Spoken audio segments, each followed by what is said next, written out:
বিজয় মিছিলে কাঁপল পাথারকান্দির রাজপথ।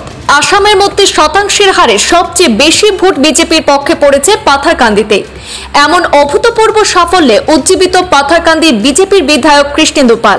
কৃপানাথ মালার জয় এবং প্রধানমন্ত্রীত্বে মোদীর হ্যাট্রিক এবং শপথ গ্রহণ উপলক্ষে আজ বিধায়ক কৃষ্ণেন্দু পালকে মধ্যমণি করে বিশাল বিজয় মিছিল করে আনন্দ উল্লাস ব্যক্ত করে বিজেপির কর্মী সমর্থক এবং বিভিন্ন ক্যাটাগরির কার্যকর্তারা। স্থানীয় রবীন্দ্র ভবনের সামনে থেকে বিজেপির বিজয় মিছিল শুরু হয়ে পুরো এলাকা পরিক্রমা করে আবারও রবীন্দ্র ভবনের সামনে গিয়ে সমাপ্ত হয়।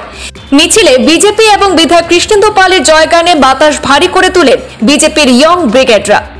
পাথারকান্দি এবং লোয়ারপো মন্ডল বিজেপির ব্যবস্থাপনায় আয়োজিত বিজয় মিছিলে বেশ খুশ মেজাজে দেখা যায় বিধায়ক কৃষ্ণেন্দু পালকেও। বিজয়ের আনন্দে উৎফুল্লিত কর্মী সমর্থকদের আবদার মেটাতে বিধায়ক কৃষ্ণেন্দু পালকে দলীয় প্রচারণামূলক সঙ্গীতের তালে কর্মীদের সঙ্গে নৃত্য করতেও দেখা যায়।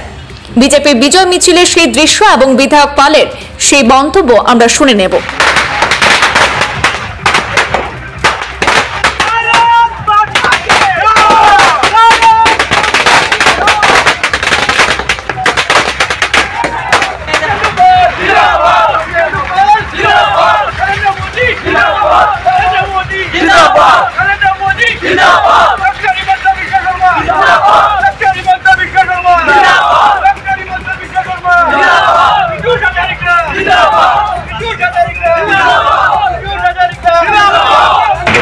আনন্দের কথা আমার গোটেই ভারতবর্ষর রাইজর প্রাণ পুরুষ আমার বিশ্ববরণ্য নেতা মাননীয় নরেন্দ্র দামোদর দাস মোদীজি তৃতীয়বারের কারণে প্রধানমন্ত্রী হিসেবে আজি শপথ লব।